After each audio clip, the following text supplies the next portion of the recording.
অনেকগুলি নতুন বউ হয়ে আসছে, শ্বশুর শাশুড়িকে ভালোবাসছে না, বরং মা বাপকে ভালোবাসছে। 3 নম্বর যে বাচ্চাগুলো হচ্ছে, এই বাচ্চাগুলো চাচাকে ফুপুকে চিনছে না, বরং খালাকে মামাকে চিনছে। সমস্ত জিনিস যেন পাল্টে গেছে। কোনো স্ত্রীর কাছে স্বামী শান্তির বার্তা নিয়ে জিন্দেগি কাটাতে পারছে না। তার কারণটা কি? তার কারণটা হলো পণ। আজ থেকে 15-20 বছর আগে মুর্শিদাবাদ জেলাতে পণ ছিল না। 20 বছর আগে ছিল না, বর্ধমানে ছিল। আমরা জন্ম থেকে দেখে আসছি, কিন্তু এখন সব হয়ে গেছে। জি, এবার এই জায়গাটা একটু আপনারা ধৈর্য ধরবেন। পণ এমন একটা জিনিস, আমি ডাক্তারখানা গেলাম, ডাক্তারকে গিয়ে বলছি, স্যার ঘন ঘন পেশাব হচ্ছে, 1 নম্বর। 2 নম্বর, স্যার মাথা চক্কর দিছে। 3 নম্বর, ঘুম হয় না। 4 নম্বর, এনার্জি লস হয়ে গেছে, মনে শান্তি পাই না। 1 নম্বর মনে শান্তি পাই না, 2 নম্বরে ঘুম হয় না, 3 নম্বরে ঘন ঘন পেশাব, 4 নম্বরে আপনার কি না ঘুম, এনার্জি লস। এই 4টা রোগের কথা যখন আমি বললাম, তো ডাক্তার আমাকে উত্তরে বলছে, তোমার ডায়াবেটিস হয়েছে, মানে সুগার হয়েছে। সুগার এমন একটা রোগ, সুগার এমন একটা ব্যাধি যে দেহের ভিতরে ঢুকবেও একা, নাম হচ্ছে সুগার। 4টা কাজ চালাবে, ঘন ঘন পেশাব হবে, ঘুম হবে না, খেতে ভালো লাগবে না, এনার্জি লস হয়ে যাবে। এবার 4খানা জিনিস একাই চালাচ্ছে, এমন একটা জিনিস ঢুকেছে। তেমনি বন্ধুরে, প্রত্যেকটা ফ্যামিলিতে শান্তি নাই, মা বাপকে ভালোবাসছে না ছেলেরা। 3 নম্বরে ছোট ছোট বাচ্চাগুলো নানাকে যত চিনছে, খালাকে মামাকে চিনছে, তত চাচাকে ফুপুকে চিনছে না। আর প্রত্যেকটা স্বামী তার স্ত্রীর কাছ থেকে প্রেম পাচ্ছে না। তাহলে এই 4-5টা কেস, এক একটা ঘরের ভিতরে, এক একটা ঘর নামে বডিতে 4টা রোগ। 1 নম্বরের রোগ হচ্ছে স্ত্রীর কাছ থেকে স্বামী প্রেম পাচ্ছে না। 2 নম্বর রোগ হচ্ছে বৌমায়ের কাছ থেকে শ্বশুর শাশুড়ি শান্তি পাচ্ছে না।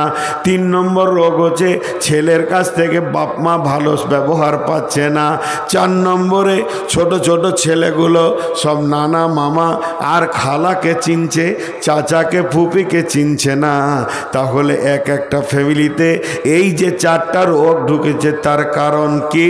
বড় বড় দার্শনিকরা বলছেন তার কারণ হলো বিয়েতে পণ। এই পণটা এমন একটা সুগারের মতো রোগ, যে ফ্যামিলিতে পণ ঢুকে গেছে সেই ফ্যামিলিতে 4টা অশান্তি ঢুকে গেছে। এখানে 500 লোক বসে আছেন, যে শরীরে আপনার কি না সুগার ঢুকে যাবে, ওই শরীরে 4খানা অশান্তি ঢুকে যাবে। আর যে শরীরে সুগার নাই, সেই শরীরে কোনো অশান্তি নাই। তেমনি পণ এমন একটা জিনিস, যে শরীরে পণ ঢুকে যাবে, ওই শরীরটা এমন, যে ঘরে পণ ঢুকে যাবে, যে দাম্পত্য জীবনে পণ ঢুকে যাবে, ওই সংসারটা ওই রকমই 4খানা কষ্ট পাবি।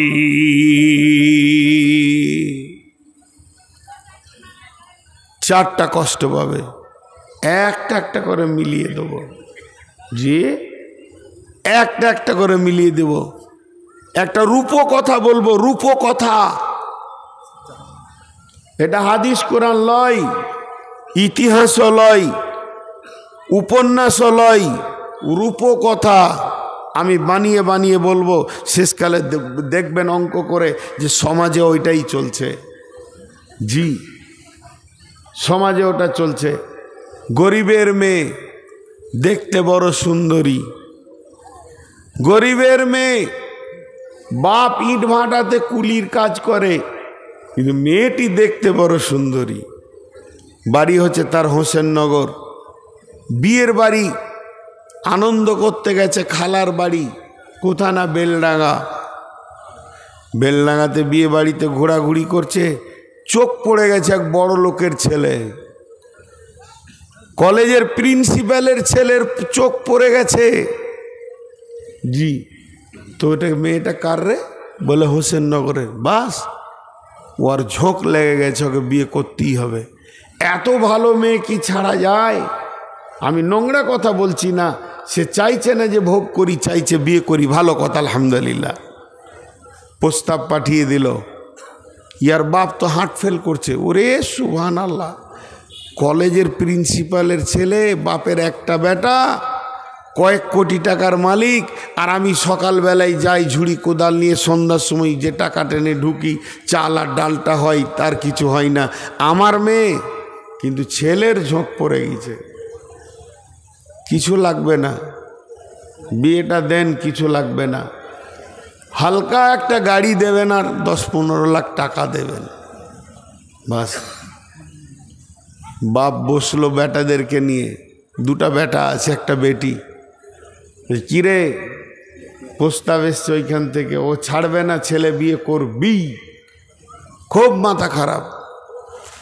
দু ভাই দেখছে যদি আব্বাকে বলে দিও না, আমাদের তো কিছু নাই, তো হয়তো বোনটা ভাববে যে আমার সুখটা আর ওরা হতে দিলে না, সুখ হওয়ার কথা ছিল, হতে দিলে না, ভাইদের কারণে হলো না। তা বাপ দেখেলে ভিটে মাটি জমি জায়গা যা ছিল বিক্রি করে দিল, কোনো রকম টাকাটা নিয়ে এসে 10 থেকে 12 লাখ টাকা বেঈমানের বাচ্চার হাতে দিল। একটা গাড়ি কিনতে গিয়ে মায়ের কানের সোনাগুলো শেষ হয়ে গেল। খাদিজাকে সাজাতে গিয়ে আরও কিছু উপরি ঋণ 3 লাখ হয়ে গেল। যখন বিয়েটা দিয়ে ওই ইট ভাটার কুলিটা হাত ধুয়ে উঠল, তো ও 5 লাখ টাকা ঋণে পড়ে গেল।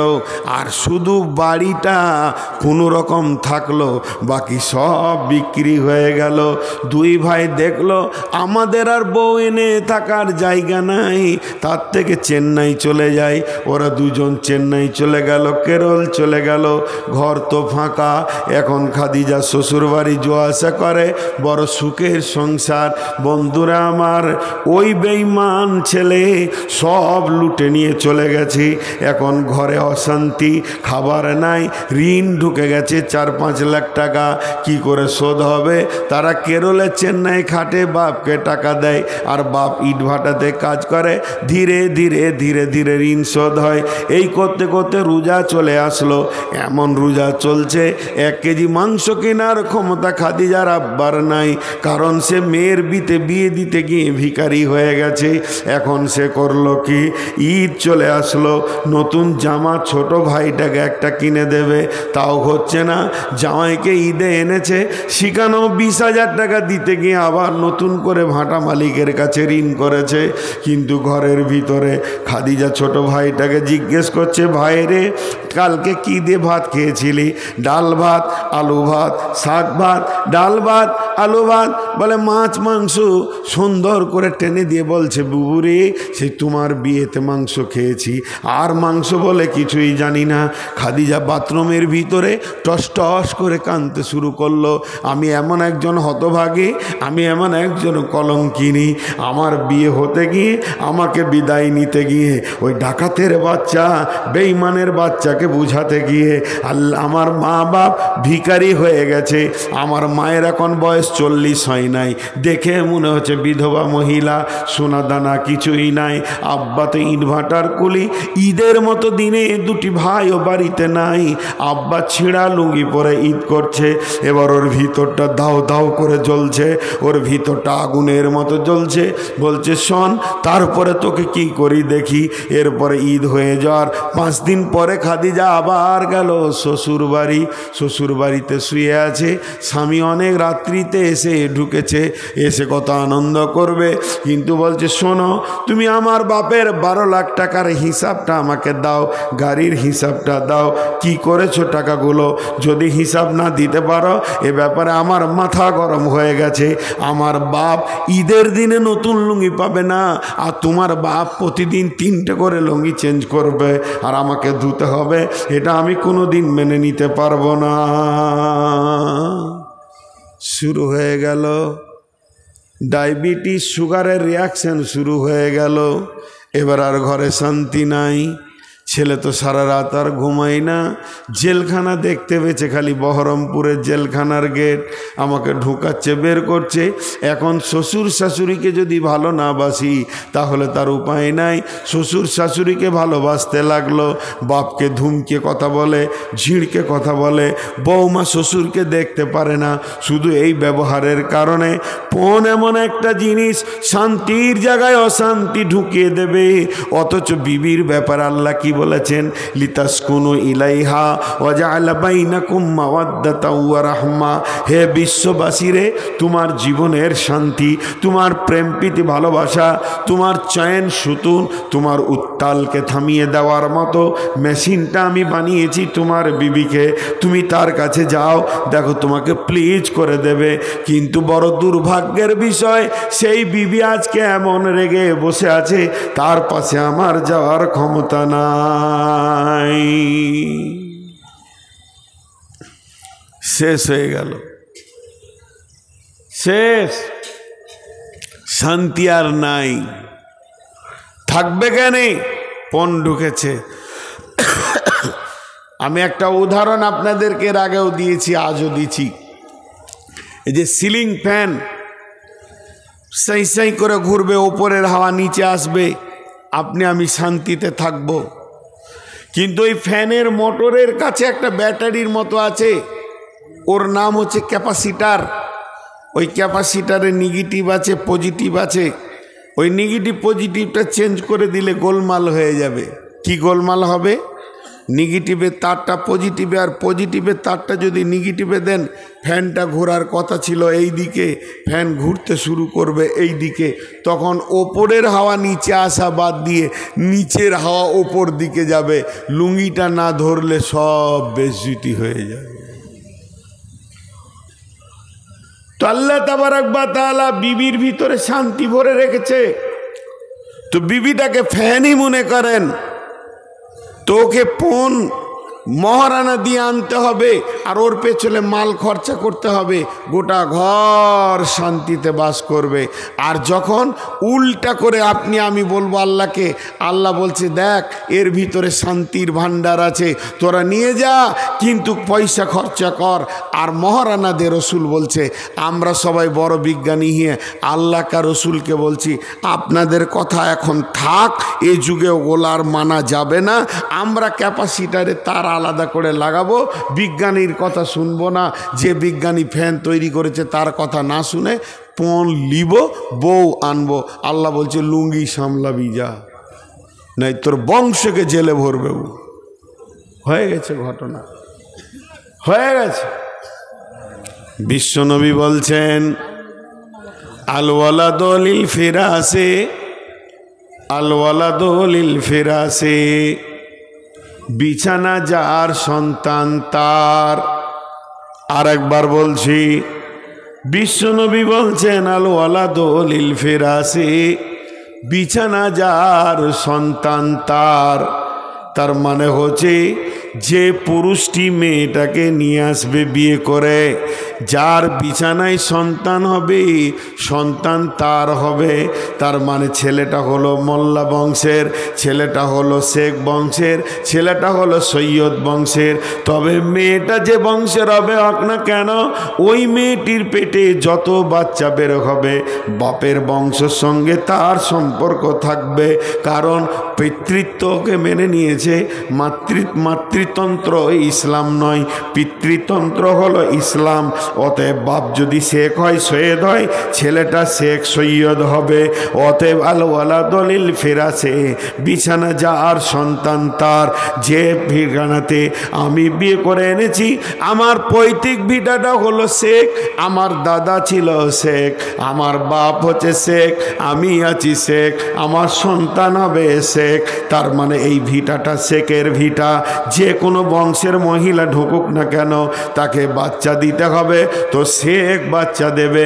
রসুলের ফয়সালা আল ওয়ালাদু লিল ফিরাসি।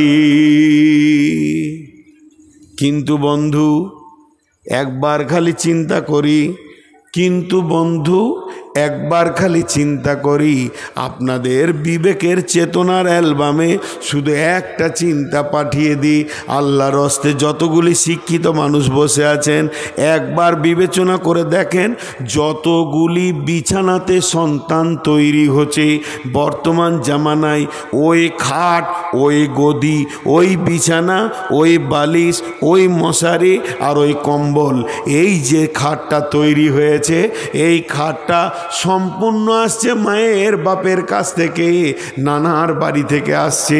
বিয়ে করার পরে বিয়েতে খাট যেছে, বিয়েতে গদি যেছে, বিয়েতে সমস্ত পৌঁছে যাচ্ছে, আর সন্তান হচ্ছে ওই খাটের ওপরে। এর জন্যে সন্তানের রিয়াকশন লেগেছে। বর্তমানে সন্তানরা চাচা ফুপুর ওপরে মায়া করে না, এদের ভালোবাসা দেয় না, সমস্ত ভালোবাসা জড়িয়ে যাচ্ছে আপনার কিনা খালা মামার দিকে।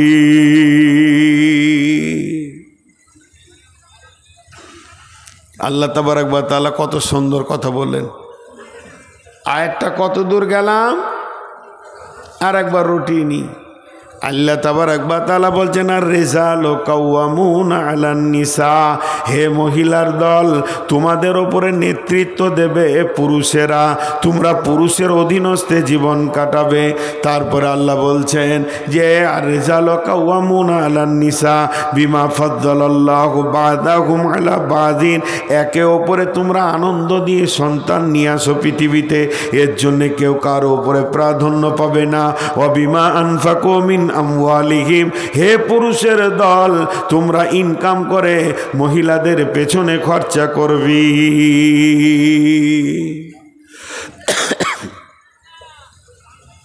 এবার আল্লাহ মহিলাদেরকে বলছেন, এতক্ষণ পুরুষদেরকে বললেন তোমরা খরচা করবে, ওদের কাছে খরচা নেবে না।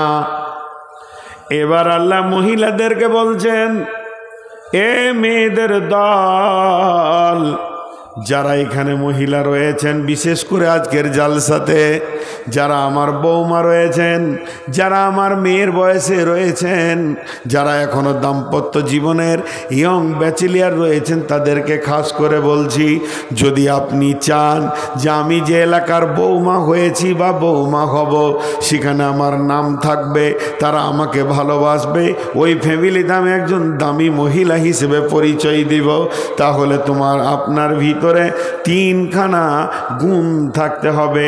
আল্লাহ তাবারক ওয়া তাআলা বলছেন ফাসসালিহাতুন কানিতাতুন হাফিজাতুন লিল গায়বি বিমা হাফিজাল্লাহ, ফাসসালিহাতুন কানিতাতুন হাফিজাতুন লিল গায়বি বিমা হাফিজাল্লাহ, তোমরা সালেহা হয়ে যাও, তোমরা কানিতা হয়ে যাও, তোমরা হাফিজা হয়ে যাও, যেটা অদৃশ্যের ভিতরে আল্লাহ তোমাদেরকে হিফাজত করতে বলে, এটা তোমরা হিফাজত করনে ওয়ালি হয়ে যাও।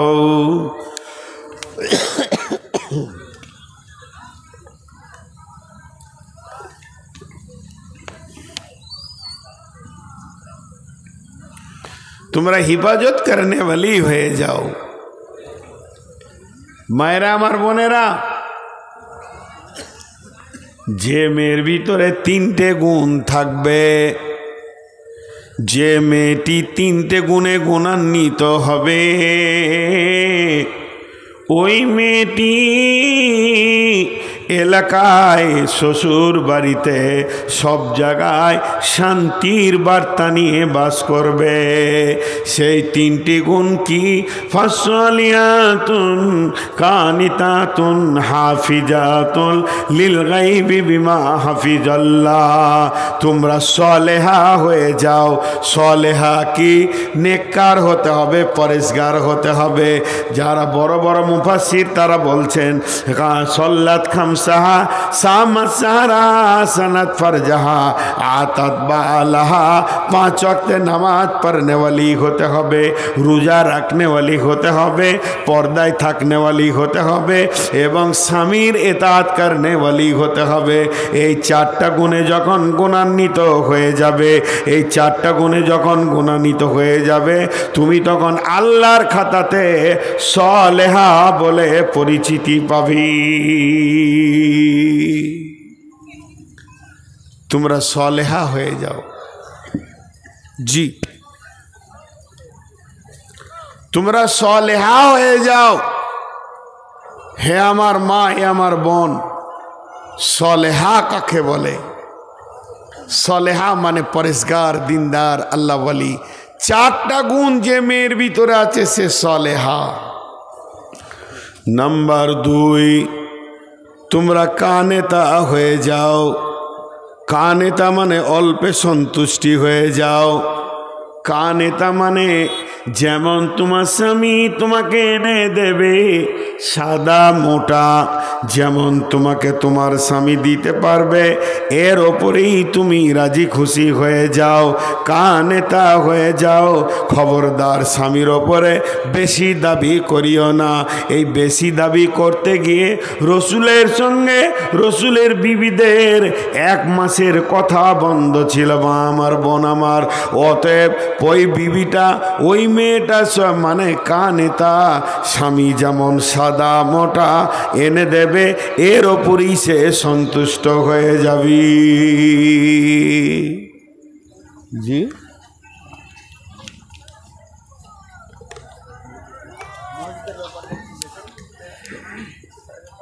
আপনি তো বলবেন কি করে? মহিলাদের বায়ান করে কালেকশন হয়? আমি আপনাকে যেদিন থেকে আপনারা দাবি করেন সেদিন থেকে আমি মানা করেছি যে আমাকে আমার মন মতো ছেড়ে দেন, কিন্তু না, কমিটির ফাইসালা। তো কমিটির ফাইসালা তো ওটাই চালে। এবার কোন জায়গাতে বলবো যে দান করেন? জীবনে কোনো বক্তাকে বেঁধে দিয়েন না। জি, এখানে বসেছি তারপরেও কানে এসে বলছেন যেন পদস্খলন না ঘটে যায়। কত হুঁশিয়ারি দিচ্ছেন। ভাবছে পাগলা মানুষ আর কি, যদি ভুল করে অন্যদিকে হাঁটে। তো আমি যে কথাগুলো বলছি একটু ধৈর্য ধরে শুনেন ইনশাআল্লাহ। মা বোনেরা তো সব চলেই গেল, যেতে যেতে কেউ নাই। এখন আমি আপনার 5-7 টাকা নিয়ে বসে আছি। বলে কোন বক্তাদের মুখে শুনেছি, ও অনেক বক্তাই বায়ানটা করে, আমি করি না কোনো দিন, যে চোখ মুজে বায়ান করছে বক্তা, চোখ খুলে দেখছি একজনই আছে। তো বলছে ওরে সুবহানাল্লাহ, আমার বায়ান তুই বুঝছিস, আর কেউ বুঝেনি, যে পালিয়েছে, তাই তোকে মুসাফা করি। বলছে না, ওইটা লয়, ওই চেয়ারটা আমাদের। মা বলেছে চেয়ার না নিয়ে এসে ঘর ঢুকবি না, মারবে, ওই লেগে আমি বসে আছি। তো ও আবার আরও বিপদে বসে আছে। তা আমার অবস্থা তাই হলো আজকে। জি, যখনই একটা কথা বলি, কনস্ট্রাকশনের কাজ হবে আর অর্থের দরকার হবে, সে বক্তব্য আলাদা হবে। হ্যাঁ, মেয়েদের বায়ানে কালেকশনে, মেয়েদের বায়ান হবে তাবলিগি জালসাতে হবে। মহিলা বিভাগ একটা হয়ে গেল, পুরুষের আর একটা বক্তা বলে নিল। তো আমি যে আয়াত আপনাদের সামনে পড়েছি, এইখানে তত্ত্ব কথা বলছি। আল্লাহ দিচ্ছে আপনাদের দুয়ার বরকতে আমার গলা অনেক ক্লিয়ার হয়ে গেল আগের থেকে। কিন্তু ঘটনা হচ্ছে যে আমি তত্ত্ববহুল কথাগুলো বলছি, কেউ শুনছে কেউ শুনছে না। কিন্তু ধৈর্য ধরেন। কানেতা মা বোনেরা আমার, কোরআনে একবার নয় কয়েকবার বলা হয়েছে কানেতা কথাটা, যেটা নবীর বিবিদের চরিত্রের কথা বলতে গিয়েও কানেতা কথা এসছে। আর এখানেও আল্লাহ বলছেন ফাসলিহাতুন কানিতাতুন হাফিজাতুন লিল গায়বি বিমা হাফিজাল্লাহ। স্বামী যেমন এনে দেবে সাদা মোটা, যেমনটা তোমার হাতে তুলে দেবে এর ওপরে তুমি রাজি হয়ে যাবে। তাহলে মেয়েদের 3টে গুণ। 1 নম্বর হলো সলেহা, 2 নম্বর হলো কানেতা, 3 নম্বর আল্লাহ বলছেন ওয়াল হাফিজুনা লিল গায়বি বিমা হাফিজাল্লাহ। হে মহিলার দল, তোমাদেরকে হিফাজত করতে হবে। এই হিফাজতটা আল্লাহ অদৃশ্যের হিফাজতের কথা বলেছেন। লিল গায়বি বিমা হাফিজাল্লাহ, গায়েবের ভিতরে হাফেজাত। তার মানে একটা উদাহরণ দিলে বুঝে নেবেন। আমার বাড়ি বর্ধমান, আমার স্ত্রী আছে বর্ধমানে, আমি এসছি মুর্শিদাবাদে। এখন আমার ঘরে তার কাছে 3খানা মাল রয়েছে, সেই 3টে মালের হিফাজত আল্লাহ করতে বলেছেন। এক নম্বরে আমার ঘরে টাকা পয়সা সোনা দানা যাই কিছু আছে আনাজ আমার বিনা হুকুমে সে কাউকে দিতে পারে না, বাপ ভাইকে দিতে পারে না, আত্মীয় স্বজনকে দিতে পারে না, ভিখারিকে দিতে পারে না, দান করতে পারে না। আমার হুকুম দেওয়া থাকলে অতটা পরিমাণে সে দান করবে, এই মালটা হেফাজত করতে হবে। দুই নম্বরে যে মেয়েটিকে আমি বর্ধমানে রেখে এসেছি ওর মাথার চুল থেকে পা পর্যন্ত এটা আমার বডি, এটা তার বডি নয়। এই বডিটা দিয়ে অন্য কোনো পুরুষকে সে আনন্দ দিতে পারে না, গল্প করতে পারে না, হাসাহাসি করতে পারে না। এই বডিটারও হেফাজত করতে হবে, অর্থাৎ পর্দায় চলে যেতে হবে। তিন নম্বরে একটা পুরুষ যখন সে দৈহিক মিলনে স্বামী স্ত্রীর কাছে চলে যায় তার অমূল্য ধনটা স্ত্রীর পেটে চলে যায়, এটাকে নষ্ট করা যাবে না।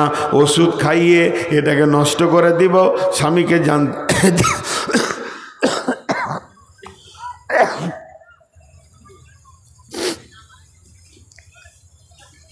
স্বামীকে জানতে দিব না, এরকম কিছু চলবে না, সব হিফাজত করতে হবে। তাই আল্লাহ তাবারাক ওয়া তাআলা বলছেন ওয়াল হাফিজুনা লিল গায়বি বিমা হাফিজাল্লাহ। এরপরে আল্লাহ পুরুষকে বলছেন ওয়াল্লাযীনা তাখাফুনা নুশুজাহুন্না ফাইজুহুন্না ওয়াহজুরুহুন্না ফিল মাজাজি'i ওয়াজরিবুহুন্না ফাইন আতানাকুম ফালা তাবগু আলাইহিন্না সাবিলা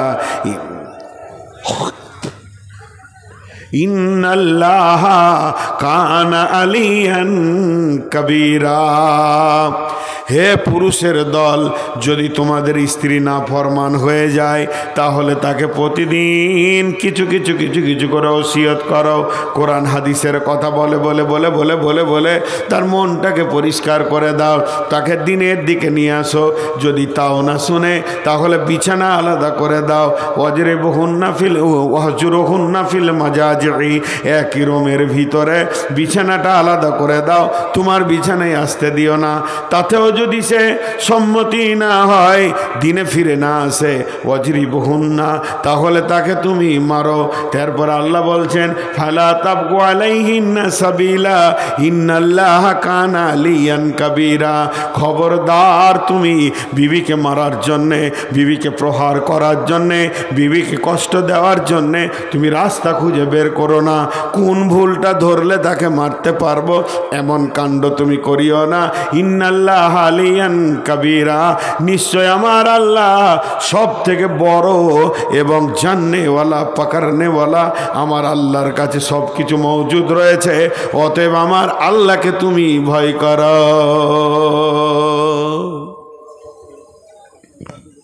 জি ভাই, দুটি ছোট ছোট কথা বলি।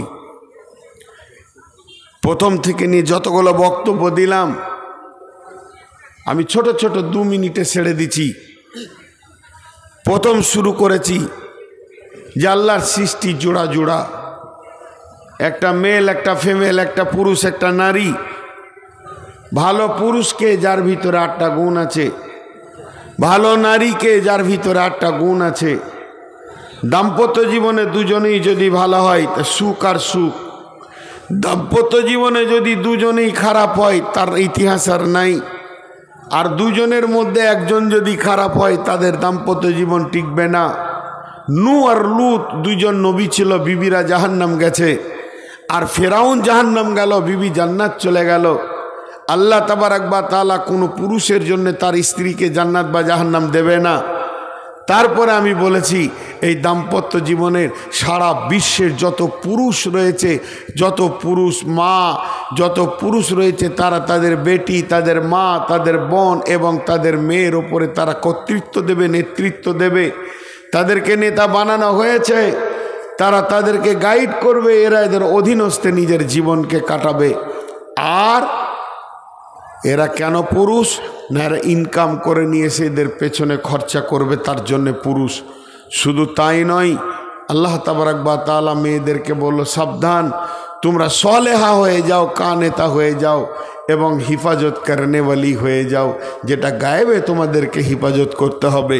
পুরুষদেরকে বলল তোমরা তোমাদের স্বামীদেরকে স্ত্রীদেরকে ছোট ছোট ওসিয়ত করে দিনের দিকে ফিরে নিয়ে এসো, যদি না আসে বিছানায় উঠতে দিও না, তাতেও যদি সে না বুঝে তাহলে তাকে মারতে পারো। এরপর আল্লাহ বললেন অযথা মারার জন্য রাস্তা খুঁজিও না, তোমার আল্লাহ বড় খবর রাখনেওয়ালা। টোটাল বক্তব্য এটা হলো। কিন্তু আপনাদের কাছে আমি শেষবারের মতো যতটি লোক বসে আছেন, কারণ আজকের এইখানে যেটা মেন কারণ যার জন্য আজকে জালসা, সেটা হলো মসজিদ। মসজিদটা কি, শুধু মসজিদ কি আর কেন, এর উপর আমার একটা বক্তব্য আছে। এবছর নতুন, যদি কোনোদিন ইউটিউবে বা ফেসবুকে পেয়ে থাকেন তো দেখবেন। মসজিদ কি, মসজিদ কেন, মসজিদ আল্লাহর ঘর, মসজিদ কেন সাজদা করার জায়গা। একটা মসজিদের মূল্য কত, আজকে আমরা এর মূল্যটা বুঝিনি বলে আমরা নির্বোধ অবস্থায় রয়েছি। আমি একটা কথা বলছি, মসজিদে ঢুকে যান, ঢুকে যে আপনি নামাজ পড়েন নেকি আছে, আপনি জিকির করেন নেকি আছে, তেলাওয়াত করেন নেকি আছে, সবই আছে। কিছু যদি না করে চুপ করে বসে থাকেন তাও নেকি আছে। এটা আল্লাহর ঘর। আর আল্লাহ তাবারক ওয়া তাআলা এই মসজিদের ব্যাপারে বলেছেন ফালিয়াবুদু রাব্বা হাদাল বাইত, তোরা এই ঘরের মাবুদের ইবাদত কর, আল্লাযী আত'আমাহুম মিন জু'ইন ওয়া আমানাহুম মিন খাউফ। পৃথিবীতে এমন একটা অফিস দেখিয়ে দেন, সিপিএমের অফিস, কংগ্রেসের অফিস, তৃণমূলের অফিস, বিজেপির অফিস, এসোসিয়ের অফিস, আরএসপির অফিস, যে তারা সেখান থেকে ডাকছে শান্তি নিবিতাই, কিন্তু কেউ দিতে পারবে না। 5 বার মসজিদ থেকে ডাকা হচ্ছে শান্তি নিবিতাই, কিন্তু কেউ শান্তি দিতে রাজি নয়। সেই মসজিদ উপলক্ষে আজকে আপনাদের এই জালসা, বিধায় আপনাদের কাছে যতটি লোক বসে আছেন, আমার দাবি কেউ 5000, 2000, 1000 দেনেওয়ালা কেউ আছেন কি? আল্লাহর গোলাম কেউ আছেন? জি, এই লোকটির ভিতরে কেউ আছেন 2-5000 দেনেওয়ালা? একটাও নেই, একজনাও নেই এতটির ভিতরে। জি,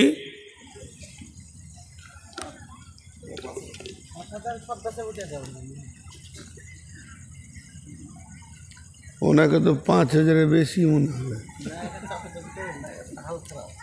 হাল খারাপ। আচ্ছা দেখেন, কই তো ডাকেন ওকে, কোথায় আছো? তারিকুল ইসলাম কই?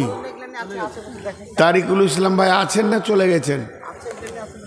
যদি আসার মতো হয় তো একবার আসেন, আর আসার মতো না হলে দাবিটা শুনেন, ওটা 50 করে দেন।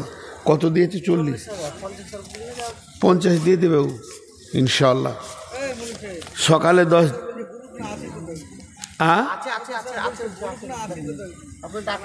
কই? তারিকুল ইসলাম কে? তারিকুল ইসলাম ভাই আসেন তো একবার। ডক্টর মনিরুল ইসলাম ভগবান গেলা 20,000। কই? আচ্ছা আসেন ভাই, একবার আসেন, মুসাফা করি। আমি বহু দূরের মানুষ, আপনি টাকা দিয়েছিলেন আমি বুঝতে পেরেছি, কিন্তু আমি ছিলাম একটা ধ্যানে, বিধায় আপনার সঙ্গে কথা বলিনি। আমি আপনার সঙ্গে মুসাফা করতে চাই, একবার আসেন। তারিকুল ভাই একবার আসেন। জি আচ্ছা, দোয়া করব। জি তারিকুল ভাই আসেন একবার, লেট না করে আসেন। আর আপনারা যে কটা তারিকুল আছেন কিছু করে দিয়ে দেন, এগুলো বন্ধ করে দাও, গুটিয়ে নাও, যাও, অনেক হলো। তোমরা 20,000 করে দাও না, মেয়ে দেখার চাইতে হবে না, ওরা খাক কিছু চটপটি ফটপটি খাক। জি হ্যাঁ, বাদাম টাদাম খাক, সব নিয়ে নিলে হবে, খালি খুব চালাকি বুঝি। যাও, তোমাদের মাল আজকে গুটিয়ে দিছি।